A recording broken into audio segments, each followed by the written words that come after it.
This cowboy hat was an impromptu addition given by my Rodeo Queen mentor.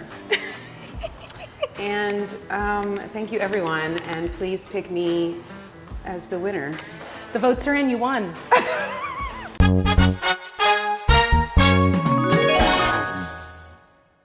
Welcome back to QTXO, Quality Time with Jasmine Solano.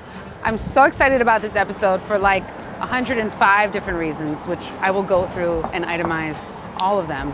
First one is that we are in Austin, but right now we're present in the sunshine at one of my favorite places at South by, one of my favorite places in Austin, period, to Futurefront, Texas. So this is following the theme that you inspire me to be every day. Retired rodeo queen. I know. Hey. There's people in my life that I like. There's people that I admire. And there's people that I want to be like. And that's you. One of the coolest things I've ever learned about you 2 years ago is that you were a rodeo queen at 16. I was 16 to 18 years old, LFPRCA rodeo queen. You won for several years in a row. I won several years in a row for different rodeos. Pageant queen to the max. for 2 years. And so I wanted to like live vicariously through you, through my outfit. This is incredible. You would have won. You would have won Miss Congeniality. You probably would have won. There's multiple categories for costume. You probably would have won in those. Okay. You could have just swept the competition, babe. But you would have sang your national anthem and then I would have been donezo. I would have been out of it. We have to tell the people all the things. Yeah. First of all, we're at Futurefront's headquarters and community space. Yep, in East Austin, historic East Austin. This is it. And so tell us about it. Let's walk around. Yeah, so the Futurefront House started about 5 years ago. During COVID shutdowns, we kind of had to pivot and figure out what we were gonna do, and got pushed out of our last location, and this location became available in historic East Austin. And leading up to every season of our programming and these bigger public exhibitions we do across town, this space is just filled with different curators, different independent artists, creatives, space makers, musicians, filmmakers, based right here in Texas, all of their thoughts. And it's become like this intimate gathering space. We like to say it's like an artist's living room, like a public living room where you can come in and get a little bit of behind the scenes. Like right now we've got a new exhibit on the walls. And then like this week we had tons of artists in this space hosting people from all over the country. Yeah, we're kind of flipping the head on like what it means to be an art space and what is art actually, like if it's not the people, you know? So we do like 4 to 5 community events in here a week. A week? A week. All word of mouth. Yeah. I was explaining to someone at my gig yesterday what Futurefront is. Tell us what Futurefront is. Yeah, so Futurefront, we are a 501c3. We're an arts and culture nonprofit. We got started by a group of women and queer creatives here in Texas, and we formally became a nonprofit about 5 years ago. We took all of the experimental programs that we've been doing and came up with 3 seasons of open calls and public exhibitions, all amplifying independent artists, creatives, musicians, filmmakers. So we have 2 award-winning public exhibitions that we produce every year that support more than 20,000 visitors and more than 1,500 independent individual artists of all kinds here in Texas. And obviously, you know, we're true to who we are and how we were founded, and everything we do really amplifies the kinds of culture and community connections that we want to see made through art and through creative space. And so that's what we do here in Texas. Come on, baby. Yeah, girl. 3 seasons, baby, every year. And Jane is a native Texan. Yeah, 6 generations. I was gonna say Texanite.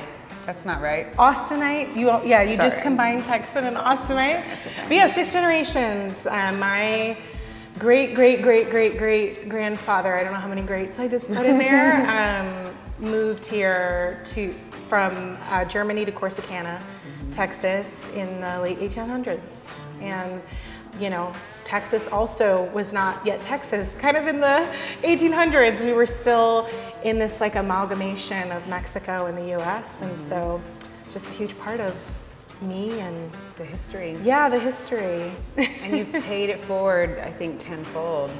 I mean, it's really important to me. People have these like very kind of like iconographic, symbolic ideas of what Texan identity is, which like I'm all here for. Like, don't get me wrong, like I'm proud of like everything that we become known for, but it gets warped a bit, right? Like you see the vaquero culture, you know, cowboy hats, rustler boots, all that stuff get warped into this like idea of some, you know, white guy on a cowboy horse who's just taming the Texas landscape. And like, actually that's vaqueros. That's not even, you know, something that any, you know, that's like kind of an immigrant to Texas, right? Claiming something and making it their own. And that story's gotten blown up. And yeah, it's just really important to me that we tell a contemporary story of Texas through the work that we do here at Futurefront.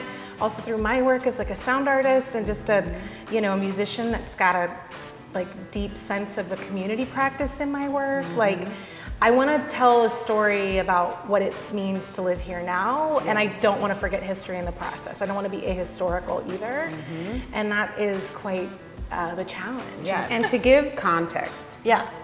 So at this point, I've known you about, I'm trying to do math, like maybe 8 years.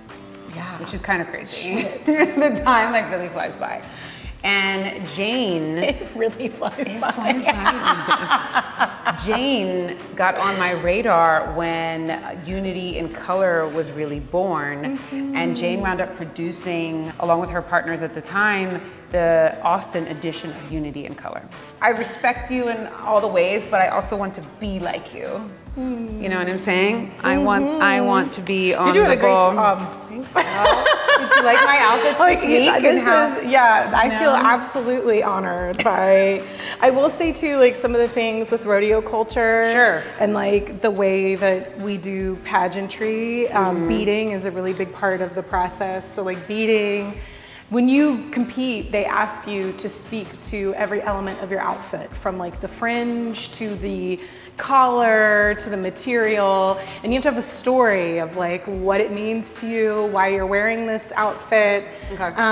It's a whole thing. So I think you're really in it right now. Should we practice? This is really heavy. I was like, that's a table weight. I just want to say to the judges that this outfit completely encapsulates all of my honorary Texan identity, and the beading was super important as I did this by hand. You did? Each pearl. Oh my God. Yes. It took me 7 months to do, and I wanted it to be a falling landscape of like a waterfall. Wait, you did? Are you? No. Okay, I was like, hold on. The fringe represents hay fever in the spring, and the bell-bottom part is resilience, you know? So thank you for your consideration. Actually, Futurefront has garnered a lot of attention because we were started by artists and creatives, right? And then we've never had a single sole curator, which is very unique for a museum, an art space, a cultural space, to have a rotating lineup of curators who are actively involved in the decision making of the organization. And people don't do that because it's really difficult to tell a consistent story with multiple curators, and figuring out budgetarily too, like how do you contract and work with multiple curators, you know, all of that stuff.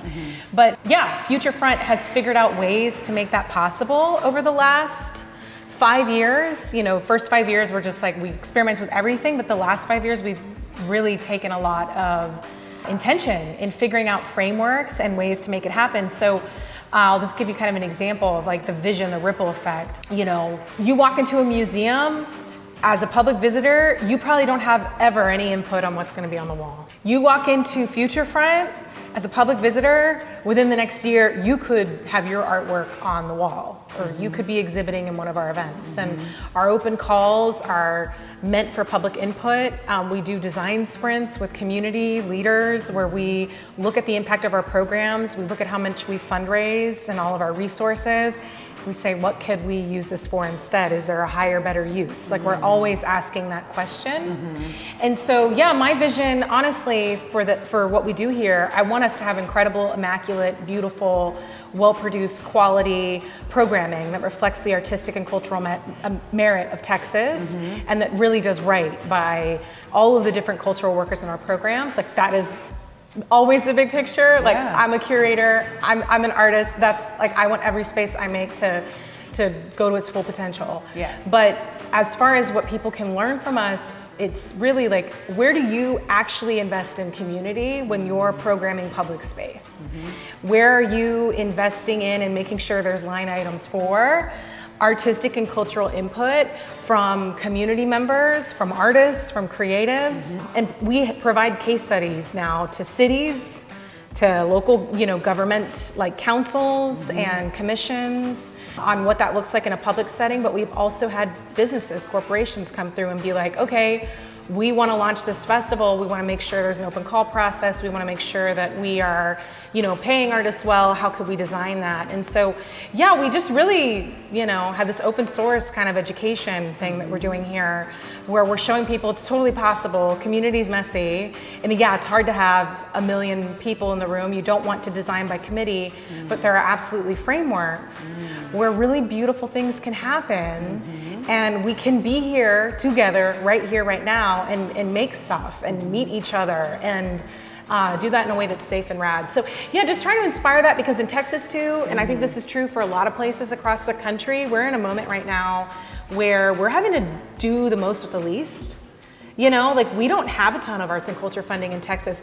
If I want to see more art and culture here, if I want to see the stories of my generation get recorded in the history books, and I think this is not just a Texan thing. If I want to see my people, if I want to see women and femmes and queer folks, if I want to see, my colleagues' stories and their family stories and their histories and legacies, we have to teach each other how to make things work.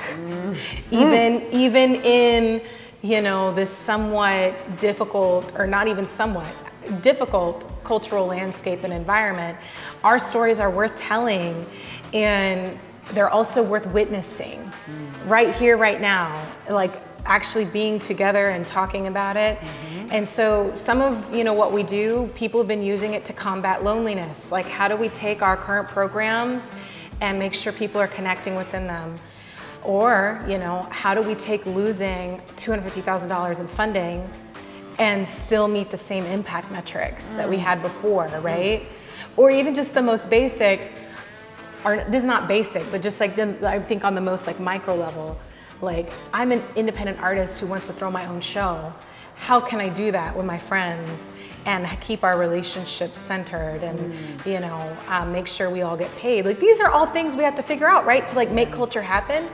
And so we're just one case study in a drop of many, but we're advocating for that all the time. And I hope people take that from this project, because it's been an absolute pleasure of my life to work with our leadership team. My co-founders, Hallie Martin and Xochitl Solis, like, we took everything that like we had all kind of been doing as volunteers and really reformed and restructured with this kind of education in mind in 2020 and 2021.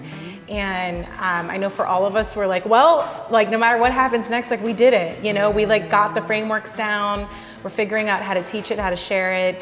And that collaboration in and of itself, like working with them and all the other people I get to work with through Future Front, like, I mean, we work with so many different folks, like, that is like one of the most rewarding and educating, life-changing experiences of my life, Like, that's where we find home, right? Is like in these things we do together, and it's where we make new traditions. It's where we honor, old ones. So I hope that's what people just take away from it. Whether you're in Texas or not, baby, there's a lot to learn.